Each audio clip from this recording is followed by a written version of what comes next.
0.1% per annum. Lim Jian, I have always said, let us drill down to real wages and how much they have increased over the decades. My friends, the sad truth is, all over the world, including Singapore, real wages have stagnated since the 70s and 80s.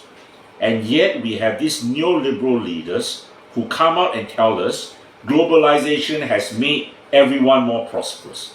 Yes, it has made the elites very prosperous. The top 10%, the top 1%. But for the rest of the middle class, the lower income, your real wages have gone backwards. And last year, inflation was high, right? Can you imagine how much more your real wages actually decline?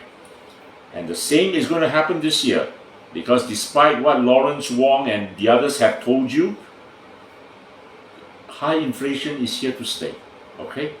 And I hope it will not happen, but I believe it is going to happen. Inflation is going to get even higher. Han Wee, on January 10, the media reported forklift operator jailed for collecting bribes of between 10 cents and $1 from drivers. Then just now Lim Tian said 6 people not charged only get warning for bribes amounting to 73 million. Any thoughts on that? Just now, my children came here and start jumping around, and they say that they are jumping like a kangaroo because this is a kangaroo court. If they were to say that on 25th January morning at 9 a.m., I'm not sure what's going to happen. But everybody has things to say about the judicial system. It doesn't have to be me. They can politically persecute me. They can try and silence as many people as possible. But everybody knows in their heart, the comment section online, you can see how people are talking about the kind of equality in Singapore. Which brings to the question that Singapore Gini coefficient is now at a high of 0.444. So a Gini coefficient of above 0.4 means that the country is unequal. So Singapore is highly unequal. Being a developed country and a rich country, why is Singapore such an unequal country? Are the rich becoming richer and the poor becoming poorer, especially because of the 8% increase in GST? Now, in the 2 days of parliamentary sitting on 9 and 10 January, net citizens, some of them are saying, hey, some of the statistics from not meaningful now become meaningless. So let's talk about meaningless statistics. The statement was made in Parliament that, SIRS Ang Mo Kio residents, 99% need not top up at all, right?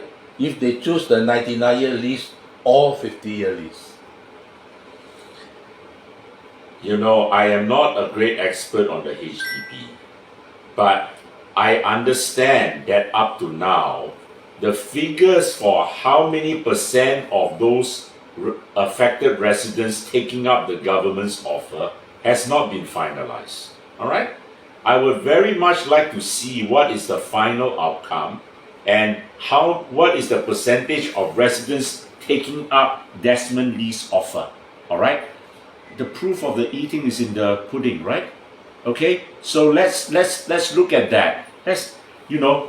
I have no time for all these statements in the mainstream media these days. Why should I believe the mainstream media which has been fibbing its circulation figures? All right? Why should I? Even for this corruption case in Brazil, even if you tell the public that these 6 got a stern warning, that's big news, right? That's big news. This is a GLC that spent $55 million bribing Petrobras to get contracts. Yeah? And where the news appeared? The news appeared at page A6, right at the top. And it was so small, the abalone advertisement on the same page was actually bigger than the news column itself. This is the sort of media, we get in Singapore, and it is disgraceful. It is disgraceful. And It is not worthy of a first world nation. It is not worthy of an educated population. Han Hui, the junior college you went to closed down already, right? So I think you probably don't understand what we are talking about, you know. So This is why the yeah. press freedom ranking of Singapore is considered as no free press. And this is also why even SPH themselves rather print the newspaper and burn it away or throw it away instead of letting all the pet owners use it to kill their pets.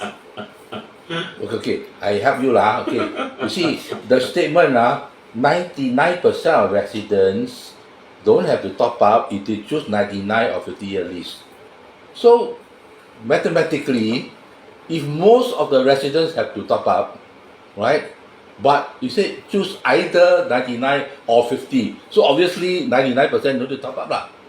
But the fact is, when SIRS was first announced in Ang Mo Kio in April last year, most of the residents had to top up. And the 50-year lease did not exist at that time.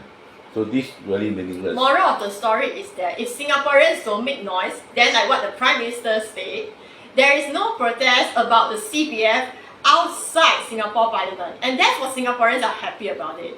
So in order for people to speak up, people have to literally speak up, go down and find some issue to talk about. Then the government will say, okay, fine, I need to now take some action about it.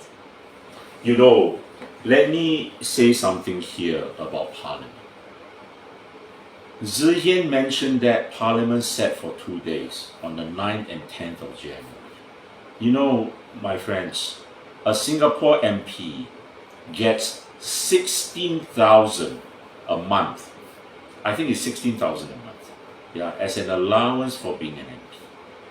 And all Parliament does is to sit 2 days a month.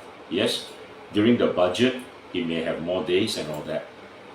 I think that is ridiculous. All right, and they conduct MPS once a week, and sometimes the MP doesn't even appear. All right, and they get assistants to appear for that. Do you know, in the British Parliament, when it is in session, all right, they have long summer breaks, yes. They have a long summer break of 2 to 3 months. When they are in session, which is for the rest of the year, except for some Christmas breaks and Easter breaks, they are in session every single day. And except for a Friday, because you know why? On a Thursday evening, the British MPs all have to travel back to their constituencies. Some can be as far as Scotland, Wales, and then on Fridays they conduct what are called surgeries, literally our Meet the People session. They see their constituents on a Friday, okay, and then they have to be back in London on a Monday for a parliamentary sit.